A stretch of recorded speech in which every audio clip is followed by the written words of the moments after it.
Dijawab oleh Rasulullah, dilanjutkan hadisnya, sebelum Allah Ta'ala menciptakan alam semesta seisinya, pertama-tama adalah menciptakan nurku, dan nurku sujud keharibaan Allah selama 700 tahun wala fakhor. Ini hadis dhaif, tapi dhaiful isnad, tidak dhaiful matan.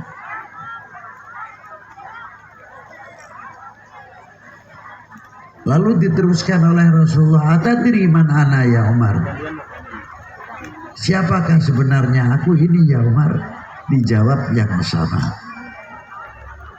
Lalu Rasulullah melanjutkan, ketahuilah ya Umar, sebelum Allah Ta'ala menciptakan alam semesta seisinya, pertama-tama menciptakan nurku, dan setiap Allah Ta'ala menciptakan sesuatu diambil dari nurku. Wa khalaqal arsh, Allah Ta'ala menciptakan arsy dan kursi min nuri, dari nurku.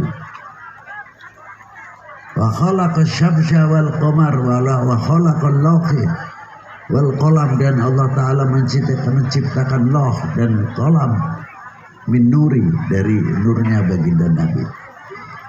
Wa khalaqal jannah, dan menciptakan jannah dari nurnya Rasulullah SAW. Wa khalaqa syamsa wal qamari wan nujum, dan Allah Ta'ala menciptakan matahari, bulan, bintang dari cahayaku. Hadis ini yang luar biasa terakhirnya. Wa khalaqa nurul ma'rifah fi qulubil mu'minin min nuri wala fakhr. Allah Ta'ala menciptakan nur ma'rifah yang dimasukkan ke setiap lubuk hati mukmin adalah dari cahayaku. Jadi kalau kita umatnya sering membaca salawat, ya pantas, karena di dalam kita semuanya ada min nuril ma'rifah Sayyidina Muhammad sallallahu alaihi wasallam. Nah, ketika Isra wal Mi'raj dibuktikan hadis itu tadi dua itu. Yang pertama, kita iman kepada Allah Subhanahu wa taala. Di surat Yasin, wa syamsi tajri li mustaqarri laha dzalika taqdirul azizil alim. Wal qamar qaddarnahu manazila hatta 'ada kal urjunil qadim. Wa syamsu la yanbaghi laha an tudrikal qamar wa lal lailu sabiqun nahar wa kullun fi falakin yasbahun. Kita percaya itu ada bintang, ada matahari, ada bulan, kita tahu perjalanannya. Tapi kita tidak tahu falaknya. Nah, ketika Rasulullah Mi'raj ditunjukkan kullun fi falakin yasbahun, Rasulullah bi'aini wa ra'si, menyaksikan sendiri dengan mata kepala, yang juru bi'aini ra'si kullun fi falakin yasbahun. Loh itu. Jadi Rasulullah itu dimi'rajkan itu dengan jasadihi wa ruhihi, bukan mimpi.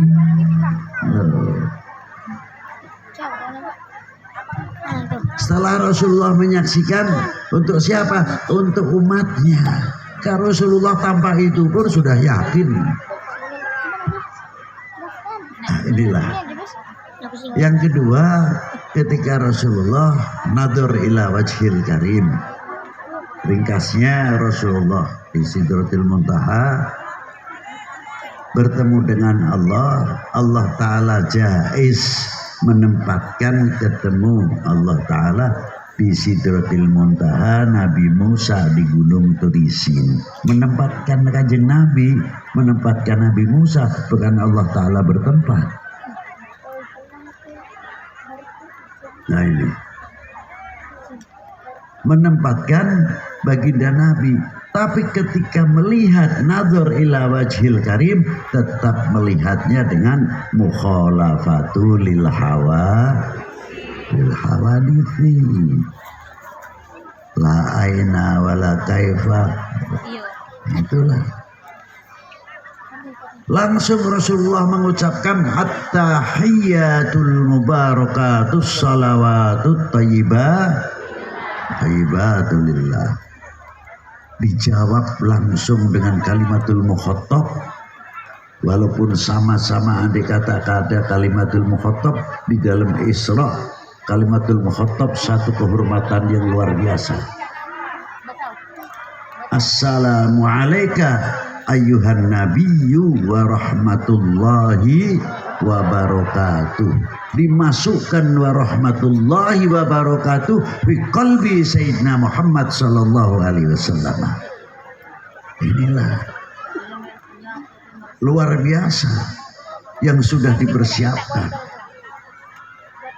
Hatinya Rasulullah bahrun la sahilalah, lautan yang tidak bertepian. Menerima ilmu Allah, asraril Quran, anwaril Quran dan sebagainya, apa yang ada di dalam Al-Quran semua dimasukkan kepada baginda Nabi sallallahu alaihi wasallam. Tapi hebatnya, begitu Rasulullah menerima luar biasa dari Allah Ta'ala, masih ingat, peduli kepada siapa? Kepada umatnya. Kalau kita ini makan enak, dapat rezeki banyak, ya maaf sajalah, saya sebagai seorang pemuda matalan umpamanya dapat rezeki banyak, alhamdulillah dagangan dikasih maju, sekali-kali dong pengen nyate, sekali-kali pengen nasi apa ya macam-macam lah.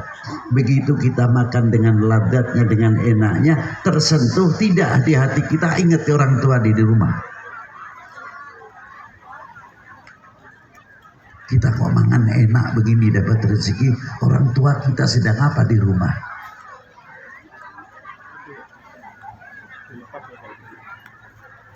Beliau adalah orang-orang yang berjasa tanpa menggunakan bintang jasa, termasuk guru-guru kita. Bagaimana perjuangan para orang tua kita dibangun, sudah malam-malam bangun menuju apa, ke pasaran. Terkadang ada yang naik dopla, ada yang naik truk, ada yang naik sebagainya, membawa sayuran, singkong, ubi rambat dan lain sebagainya, dijual ke pasar pagi, mengejar pasaran. Sedangkan kita yang dipikirkan masih tidur dengan enaknya. Ketika kita tanya kepada orang tua, Bu, hebat betul Bu, pagi-pagi sudah. Ini kalau nggak demi anak-anak kita untuk siapa lagi, Beb? Saya ini sudah kebablas bodohnya, sekolah nggak sampai. Apakah kita mau begini terus? Harapan kita regenerasi muda. Harapanku adalah anak-anakku generasi muda untuk kita.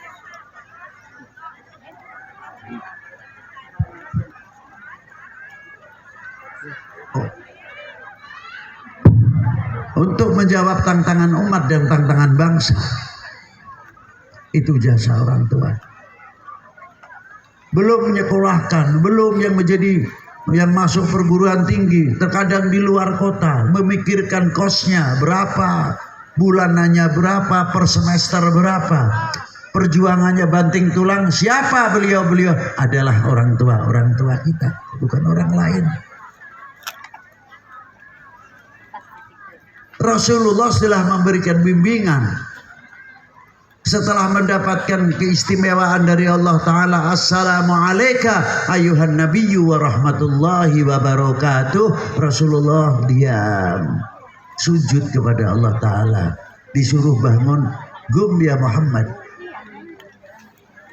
ya Allah, jangan saya saja. Rasulullah minta assalamu alaina wa ala ibadillahi salihin.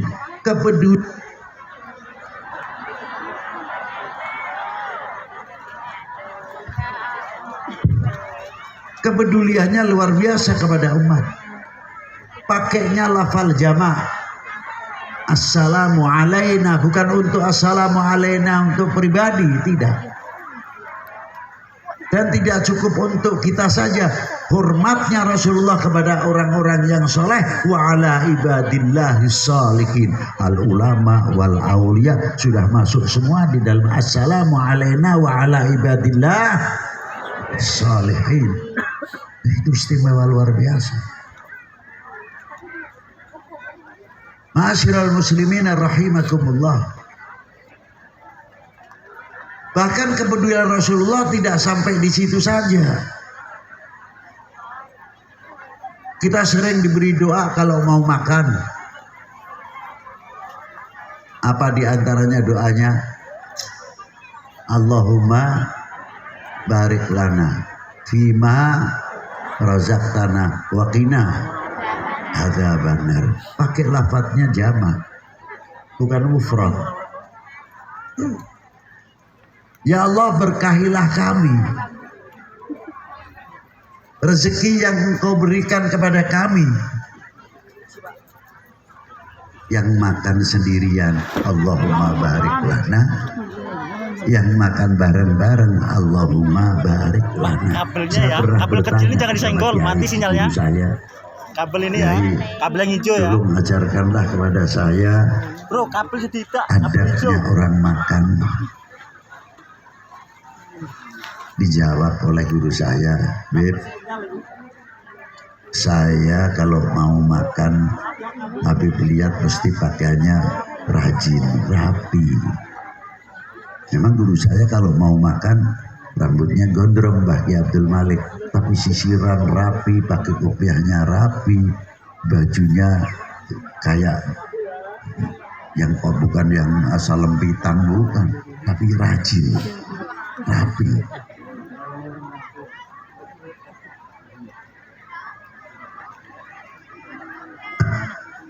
Lama-lama saya terpancing, saya bertanya akhirnya, tolong Yai ajarkanlah kami adabnya orang makan. Dijawab oleh guru saya, Habib, saya tidak menghormati nasi, saya tidak menghormati makanan, saya tidak menghormati air. Kalau mau ciri kesyirikan, tidak usah ke kuburan terlalu jauh. Orang makan saja mempunyai etikat, kalau tidak makan mati ya. Kapan Tuhan kita nasi atau gimana? Nasi adalah makhluk, air adalah makhluk, alat sarana mencari kenyang dan kenal siapa yang memberi kenyang. Bukan sekadar kita makan stuck berhenti. Kalau kita makan itu kenal kepada yang memberi kenyang, subhanallah wa bihamdi, barang yang masuk ke perut kita akan kita jaga. Jangan sampai kita terbawa rezeki dari Allah Ta'ala, kita belanjakan dengan maksiat. Malu rasanya kepada Allah Subhanahu wa Ta'ala yang telah memberikan rezeki. Baru makan, baru ketemu yang memberikan kenyang. Itulah diantaranya.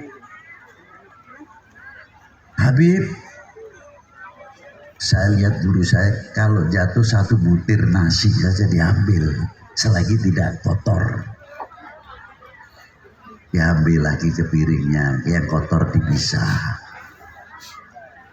Beb, satu butir ini yang andil tangannya banyak sekali. Yang andil ini banyak. Dari mulai mencangkul, membaca, tanam, menanam, sampai menjaga dari merabuk, menjaga dari ama, bukan satu tangan. Nanti kalau sudah mulai menunai padi, kalau dalam bahasa kita Jawa panen, bukan tangan satu. Tidak cukup itu saja, sampai jadi beras, sampai jadi nasi, yang andil tangannya banyak. Maka doanya apa? Allahumma barik lana fima rozaqtana wa qina adzabannar. Para petani sudah dimasukkan dalam doa Allahumma barik lana fima rozaqtana wa qina adzabannar. Berapa orang setiap Mau makan mendoakan Allahumma barik lana fima razaqtana. Bila mana ini doa betul-betul dibaca, insya Allah tanaman-tanaman kita akan jauh daripada hama dan sebagainya. Karena doa kita tadi sepele kelihatannya. Itu baru sebutir nasi. Saya tanya, Bu, bagaimana agama ini? Berapa ulama-ulama yang datang ke Indonesia? Dari Timur Tengah dan lain sebagainya. Rata-rata beliau bukan datang ke Indonesia lalu adu kesaktian. Jangan mau kita terlena bubuk dengan begitu dan begitu. Beliau sudah masuk ke Indonesia, orang ilmuwan, orang intelek, orang yang ahli ekonom, orang ahli pertanian, ahli obat-obatan, ahli kedokteran. Beliau dakwah melalui itu. Sehingga beliau hidup yang di Majapahit, yang di Sriwijaya, yang di Mula Warman, ada yang di Jawa Timur, di Majapahit dan Pejajaran. Menghidupkan sarana-sarana ekonomi sehingga memasukkan income kepada kerajaan-kerajaan pada waktu itu. Luar biasa perjuangan para beliau. Sehingga Islam berkembang dengan menggunakan apa? Islam dijadikan rahmatan lil alamin. Kalau sudah menjadi rahmat, kita akan terlindungi dari apa? Hoax atau hoax, suara-suara yang akan benturkan antar kita sendiri, umat Islam dengan umat Islam, terus ribut terus. Dan bagaimana kita menjaga ukhuwah al-wataniyah, kita bisa mampu melindungi sesama bangsa Indonesia yang agamanya masing-masing dan dilindungi. Kita menjaga jangan sampai umat beragama dibentur-benturkan sesamanya. Islam menjadi rahmatan lil alamin. Bagaimana menjadi rahmatan lil alamin? Ahli ekonom dunia Islam. Saya kagum, saya tidak memuji kepada Pak Haji Mubarak. Saya kaget, setiap kesini saya kaget, ada bangunan yang luar biasa begini. Saya harus banyak mengucapkan terima kasih kepada beliau. Saya tidak bisa membalas jasa beliau cuma dengan doa. Ma'asyiral muslimin rahimakumullah. Walaupun jauh beliau di Jambi, saya di Pekalongan, saya anggap saudara saya Haji Mubarak ini. Dan para sesepuh ulama-ulama yang ada di sini juga tidak terlepas.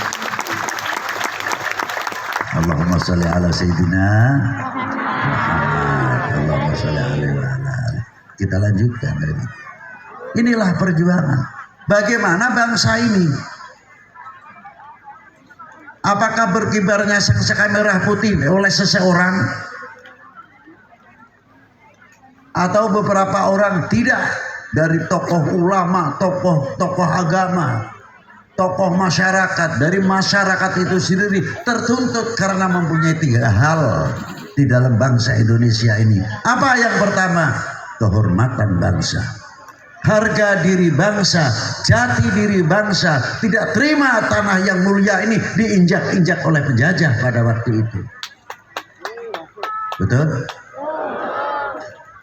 Berjuang luar biasa sehingga tegaknya kembali sangsaka merah putih. Tapi kita tadi dituntut apa diantaranya? Kita bersama-sama tadi melakukan apa tadi? Lagu kebangsaan. Betul enggak tadi? Indonesia tanah airku, tanah tumpah darah.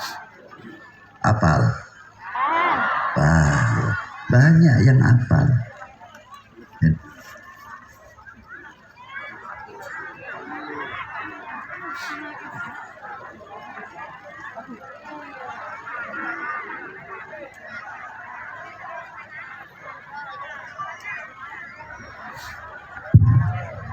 Ini maaf Bu ya, mic-nya kena rematik jadi maaf.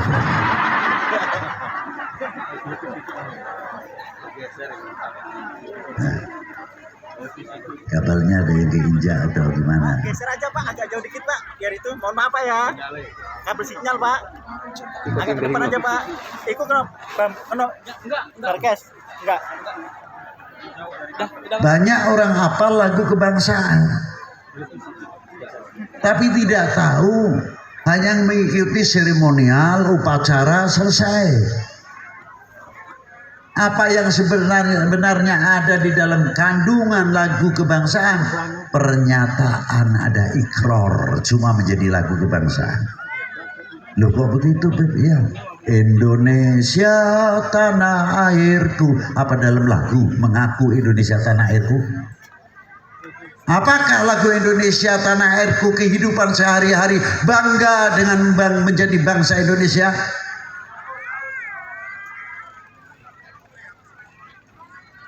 Kita hidup di Timur Tengah boleh, belajar ilmu di Timur Tengah boleh, di Eropa boleh, tetap tidak akan melenturkan saya orang Indo. Yang keras, saya orang Indo. Saya bangga menjadi bangsa Indo. Harusnya begitu dong. Tunjukkan, karena kita semuanya sudah ikrar Indonesia tanah tumpah darah, disaksikan oleh bumi setiap kelahiran anak bangsa ini, bukan main-main. Tunjukkan bahwa kami bangga menjadi bangsa Indonesia. Jadi maaf, lagu kebangsaan, makanya kalau mendengarkan lagu kebangsaan berdiri tegak, hormat.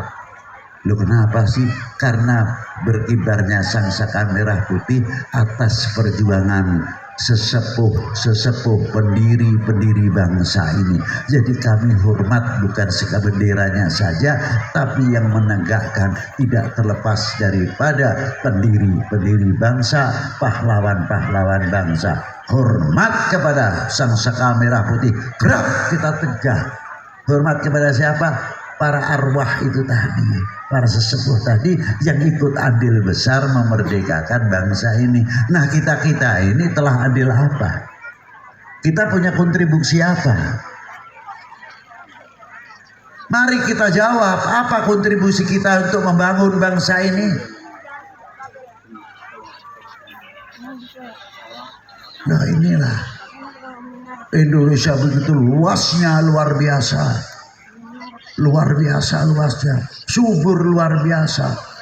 Kita memerlukan tokoh-tokoh yang mampu untuk membangun republik ini, membangun bangsa ini, sehingga menuju Indonesia Emas 2045 bangsa kita akan lebih terang gemilang, luar biasa. Inilah Indonesia, itu yang kita harapkan. Maka perlunya dengan ada wawasan kebangsaan dan lain sebagainya. Apakah itu ada dasarnya? Ada. Tadi Rasulullah diisrakan dari Masjidil Haram ilal Masjidil. Kita lihat Masjidil Haram pembangunannya oleh siapa? Nabi Allah Ibrahim. Bagaimana membangun Ka'bah diperintah oleh Allah, membuat hijir, makom Ibrahim dan lain sebagainya. Itu isyarat kepada kita semuanya untuk umat Sayyidina Muhammad, jangan melupakan sejarah sampai ke Masjidil Aqsa. Ini yang penting, masyaallah muslimin rahimakumullah. Maka untuk memperkuat Indonesia ini yang luar biasa, ayo kita jaga kesatuan persatuan yang rukun, yang kompak. Jangan mendengarkan hoax yang akan menghancurkan bangsa ini. Jangan kita ikuti yang akan memecah belah kita ini. Kita rapatkan jajaran. Begitu kan? Senang kalau melihat bangsa ini pecah belah. Wahai bangsaku yang kumbanggakan, relakan negerimu terpecah belah. Maka jawab kita yang tegas. Itu yang bisa saya sampaikan kurang lebihnya. Dan hasil Isra wal Mi'raj, jangan lupa sholat kita harus dijaga dengan baik. syarat-syaratnya sholat dan lain sebagainya. Habib, maaf jangan tersinggung ya. Nih Habib kok tadi bicara kok tidak nyinggung masalah kampanye. Ya maaf saja. Lo bapak-bapak ibu-ibu sudah tahu kalau Habib Lutfi orang 02 kok bingung sih? Betul tidak? Assalamualaikum warahmatullahi wabarakatuh.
Padang pulang